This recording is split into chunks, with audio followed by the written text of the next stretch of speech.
pa ng Panginoon sa mga Israelitang ibinalik niya mula sa pagkatapon na marami pa siyang isasama sa kanila para mapabilang sa kanyang bayan.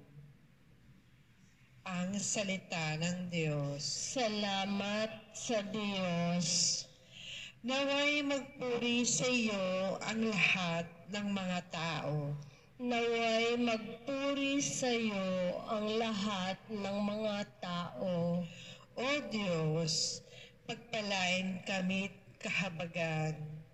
Kami, Panginooy, iyong kaawaan, upang sa daigdig mabatid ng lahat ang iyong kalooban at ang pagliligtas. Naway magpuri sa iyo ang lahat ng mga tao.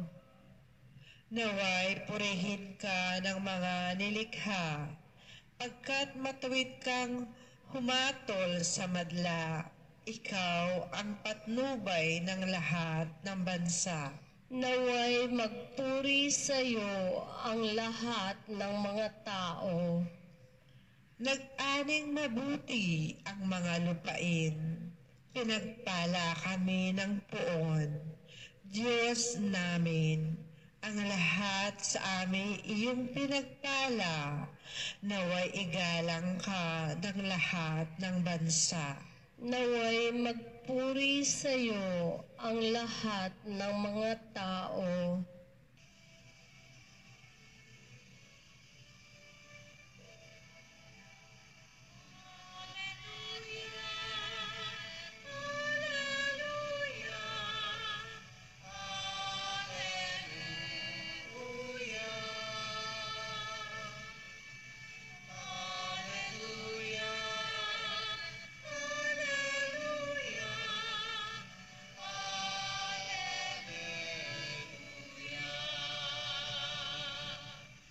Halina't kami dalawin, kapayapaan mo'y dalhin upang umiral sa amin.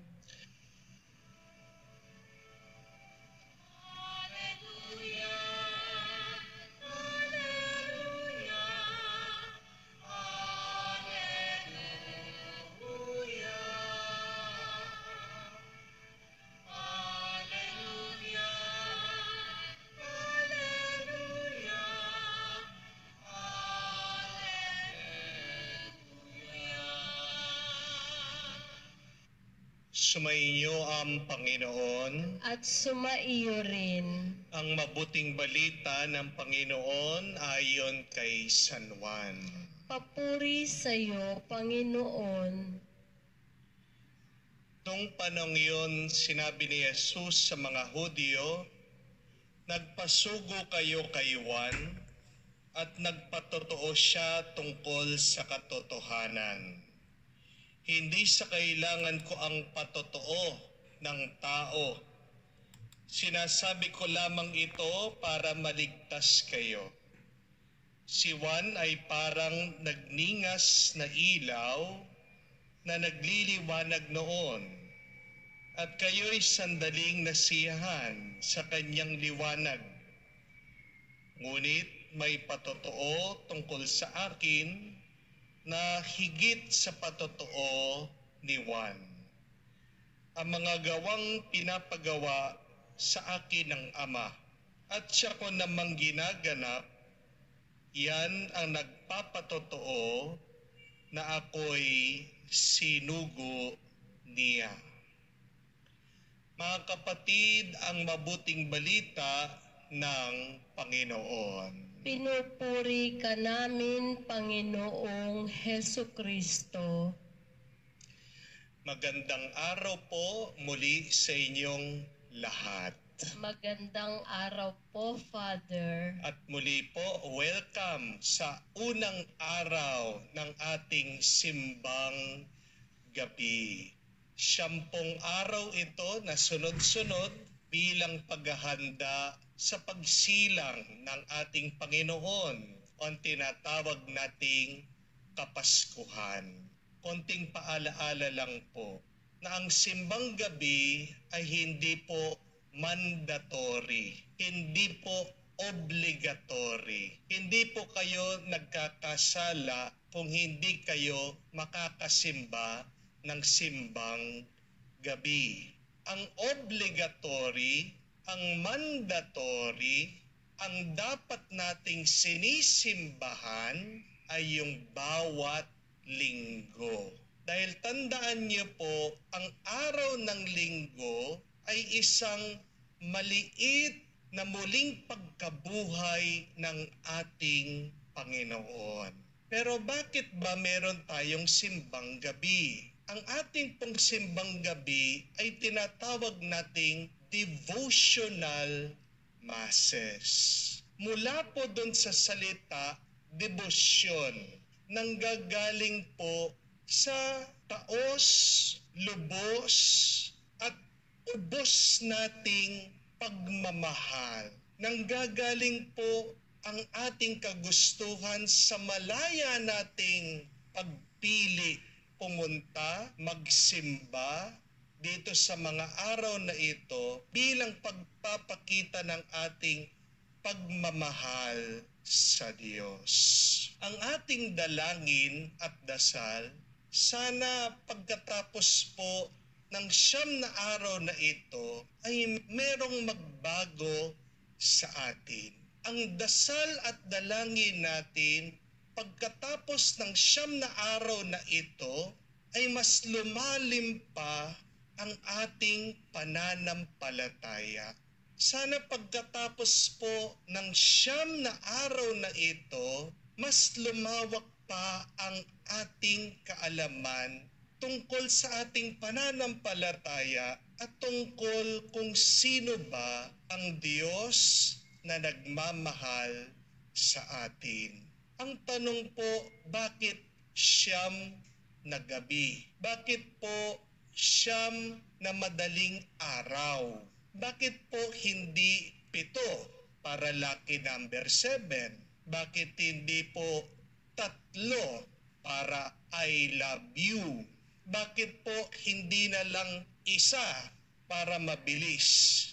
Bakit po 9? Ano bang ibig sabihin ng 9 na gabing paghahanda sa muling pagsilang ng ating Panginoong Hesukristo?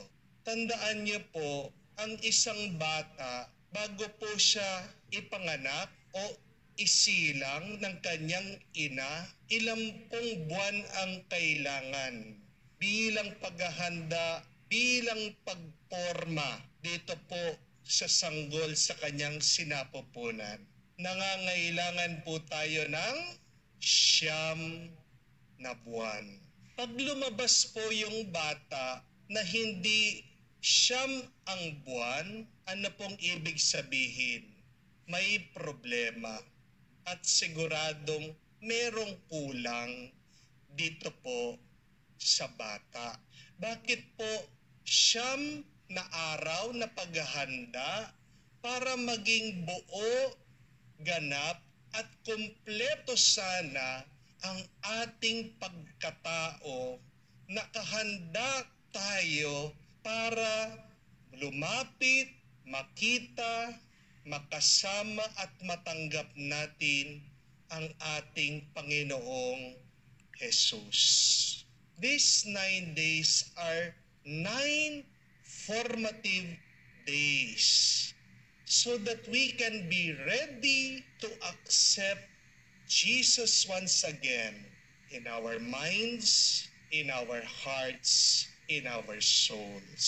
Ano pong magandang pag-usapan dito sa 9 na araw paghahanda para sa Kapaskuhan? Ako po ay nagmumuni-muni at napakaganda po ang pinaisip ng Panginoon sa akin habang ako'y nagdarasal. Isa pong magandang pag-usapan at pagmunihan ay tungkol sa pagdarasal. At ang pamagat po araw-araw ng ating mga homilya, ng ating mga reflection ay answered prayers. paano ba sasagutin ng Diyos ang ating dasal? Dahil hindi po ba yan naman talaga ang panahon ng Kapaskuhan? Sa panahon ng Pasko, nakakaranas tayo ng mga dasal at panalangin sinasagot ng Diyos. Christmas time is a time where prayers are answered. God hears our prayers, and God wants to answer our prayers.